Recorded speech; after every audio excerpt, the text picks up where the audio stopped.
Então, cinema francês é impossível, em se tratando de cinema, em se tratando de muitas coisas, mas em especial do cinema, é impossível não pensar na França.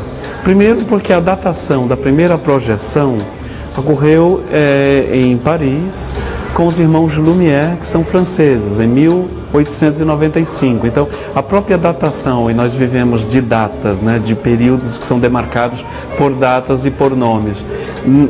O cinema foi determinado como nascimento em 1895, através de uma projeção pública no Le Grand Café dos irmãos Lumière, né, a chegada do trem na estação. Isso de cara já coloca o cinema dentro da França, e da França para o mundo, não é?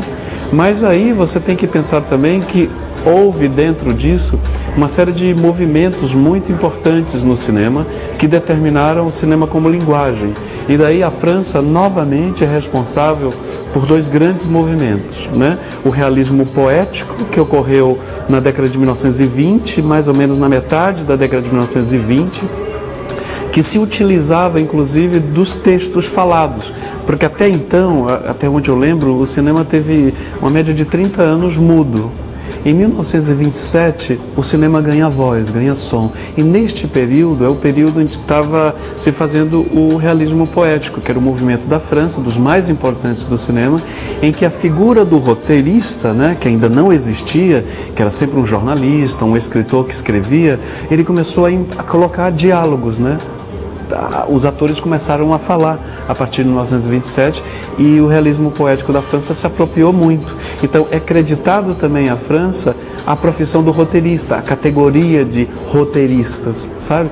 Então isso já faz da França mais forte ainda, mas logo na décadas depois, né? Estamos falando final da década de 1920, quando chega 1950, mais ou menos, depois da década de 1950, 52, 55, entra a Nouvelle Vague, que é um movimento que era feito pelas pessoas que trabalharam no Cahiers du Cinéma, que na época, e ainda hoje é, das revistas mais importantes sobre cinema, né? Que aí tinha Godard, François Truffaut, essa turma toda, que levou para o cinema uma nova linguagem, uma nova maneira de pensar o filme. Até de posicionar a câmera, de fazer movimentos com a câmera, a relação do ator com a câmera. Aí você tira do Godard O Acossado, que é um filme extremamente importante, e o Jean-Paul Belmondo, um dos atores principais, em determinado momento ele faz uma coisa que até então ninguém conhecia, que era o ator olhar para a câmera, não é?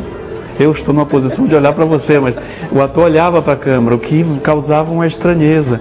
Mas também tem os incompreendidos do François Truffaut, que criavam uma linguagem real da vida cotidiana, dos desamparados, dos incompreendidos, entendeu? Ela fazia com que a realidade chegasse muito próxima, né?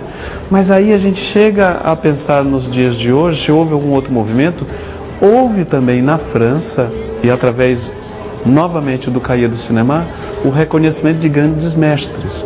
Hoje você fala no cinema, é impossível falar do cinema sem falar no Alfred Hitchcock. Na área de suspense ele é o mestre, né? Mas ele nunca foi o mestre aos olhos do cinema em geral e sobretudo dos Estados Unidos. Alfred Hitchcock é da Inglaterra, mas migrou para os Estados Unidos e ele não era reconhecido como mestre. Foi normalmente a França que bateu a porta e disse: espera aí, esse senhor é um mestre, o cinema dele é cinema do maior valor que se possa imaginar. Tem até um livro muito importante, para quem gosta de cinema, que é uma grande entrevista que François Truffaut fez com Alfred Hitchcock. O livro inteiro é entrevista, é um livro bastante generoso de páginas, mas é um livro que centra somente numa entrevista. Mas se você passa para pensar mais outros filmes da França, vamos para outro país, não dá para sair da França ainda, porque tem o Georges Méliès, que foi o homem que praticamente criou a ficção científica no cinema, né? Ele fez A Viagem do Homem à Lua, ele fez uma série de filmes que na época era inacreditável que poderia usar o artifício da ficção científica dentro de um cinema ainda muito novo. Nós estamos falando ainda dos primeiros 30 anos do cinema, entendeu? Aí outros filmes que vêm para quem gosta e quer aprender cinema. Tem os clássicos que eu não gostaria de citar porque seria injusto, mas digamos, filmes meus de cabeceira. Eu não tiraria o Vértigo, Um Corpo que Cai, do Alfred Hitchcock, já que nós falamos do Alfred Hitchcock.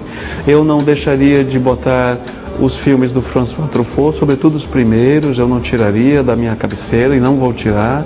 Você tampouco pode esquecer de filmes do Ozu, que é um diretor do Japão, e aí eu cito Tokyo Story, que acho que a tradução é Uma História em Tóquio, mas eu não tenho certeza. Você não pode tirar, mesmo da cinematografia recente, você não pode tirar da França, ainda na França, os filmes do Éric Rohmer, que também participava do Cahiers du Cinéma, e o cinema dele era um cinema de circunstâncias, do cotidiano, do drama das pessoas. Você não pode esquecer do Alain Resnais.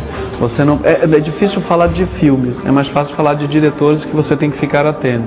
Eu acho que o cinema como aglomeração de pessoas nunca vai acabar, porque é muito melhor ver um filme de terror, um filme de medo junto de várias pessoas rindo e se assustando ao mesmo tempo, ou uma comédia, do que um filme sozinho em casa, não é? Então eu acho que o cinema ainda é, no meu ponto de vista, mais atraente numa sala de cinema bem acondicionada, com bons projetores, com bom sistema de som e tal, do que em casa.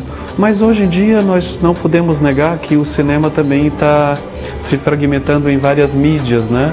Você assiste filme hoje em casa, há muito tempo já, você assiste em casa, você assiste filme no teu tablet, através de Netflix, essas coisas todas, ou YouTube, ou Vimeo, não é? Você assiste guardado no seu computador, porque você baixa e assiste depois.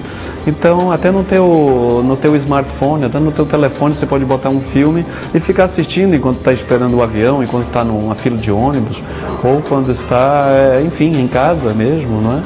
Então hoje o cinema ele tem uma série de meios de você assistir e você se apropriar desta obra de arte em especial. Mas continuo acreditando que nada se iguala a um bom cinema, uma boa sala de cinema.